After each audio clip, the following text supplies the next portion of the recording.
Well, it's been a long, hot, dry summer, and while the sweltering triple-digit temperatures may be over for now, their effects will certainly linger, and nowhere more so than with those who live off the land. Joining me now is our Lisa Hines. That's right, Rob. Estimates are, when all things are said and done, this year's drought could cost Oklahoma's agricultural industry almost $2 billion, an impact that consumers may soon feel at the grocery store. For most people, a drought means you might be asked to water your lawn on even or odd days. But for farmers and ranchers, it could signal the end of their livelihoods. We have a number of producers that have completely destocked, have sold everything. Some of those producers will try to rebuild and come back. Others, depending on their circumstances, their age and so on, recognize that this is probably their end of the cattle business. They're going to come out of this as landowners rather than cattle producers. Daryl Peel is an OSU marketing specialist and says consumers will feel the pinch of lost cattle production. Consumers were inevitably going to see more pressure on prices at the consumer level, but this is going to accelerate that a little bit and make it even more dramatic going forward, because now we're going to have an even bigger squeeze on production as we try to save those females eventually to rebuild this thing once we recover from the drought. Jason Hitch of the Hitch Ranch in Guyman says you'll pay more because everything is interconnected. Going to be paying a lot more. I mean, they're already paying a lot more for their Cheerios because grains have been up for a few years, but now the meats are starting to follow them, which they have to in order to continue to make money at these high feed prices. And beef isn't the only area consumers will be paying more. Kim Anderson, marketing specialist for OSU, says there will be a price increase across the board. It'll affect us directly with food, and for bread flour, products like that. It's going to affect us on the meats because of the higher protein and corn and feed prices. It's going to affect us at the gas pump because of the higher ethanol prices. All because of this year's drought. It's really been an unusual year, and I don't think there's any end in sight. To top it all off, we're in kind of this recession or depression, so people aren't spending as much. But even with the lowered per capita consumption, our dollar is weak, so international trade has been picking up slack. It not going to give any relief to consumers in the U.S. Maybe some consumers in foreign countries where their currency is really strong are starting to see some cheaper prices, but not here. I don't see any end to it. But it's an end people want, especially farmers and ranchers. At a drought summit, Mike Spradling of Oklahoma Farm Bureau says they're trying to provide the tools to help farmers cope with the drought. Well, I think there was something here for each and every person. Of course, there was people here from all parts of the state.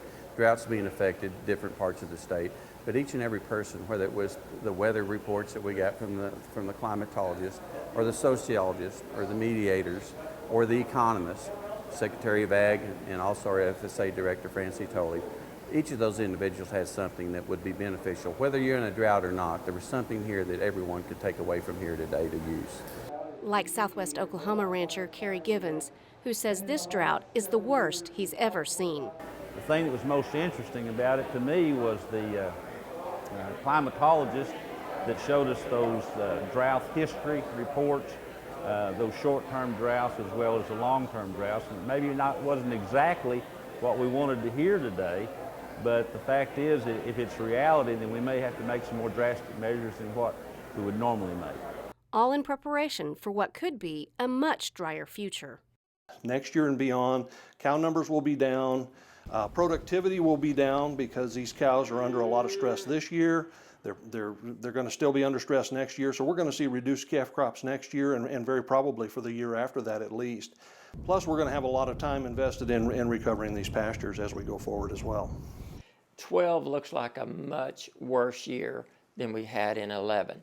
In 12, there is a possibility that in like southwestern Oklahoma, western Oklahoma Panhandle, we may not have a crop. So from beef to wheat, this year's drought will affect not only farmers and ranchers, but everyone who wants to eat. Now, the one good thing that is coming out of all of this is the fact that cattle prices are up.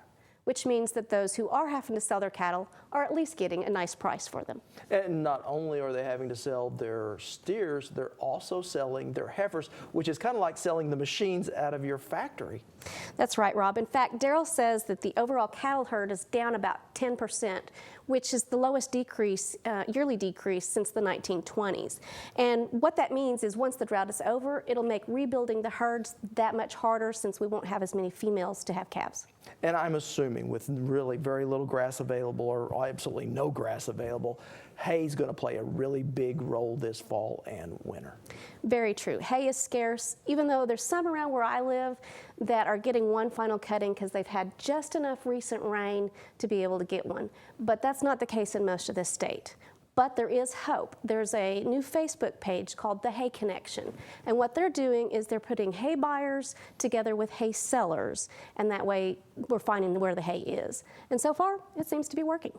And when it comes to the grain, having such a small crop also affects other people besides farmers. It affects the grain dealers. True. Grain handlers are dependent on the volume of grain they receive, and right now they're having problems making payroll because the volume's just not there, and so there's just no income to pay the people. And what that means is, in the long run, there's going to be job loss. Really, so we could maybe even see some elevators, be sold or go out of business. Thank you so much for a not so bright outlook. Sorry for the not so good news. All right, thank you, Lisa.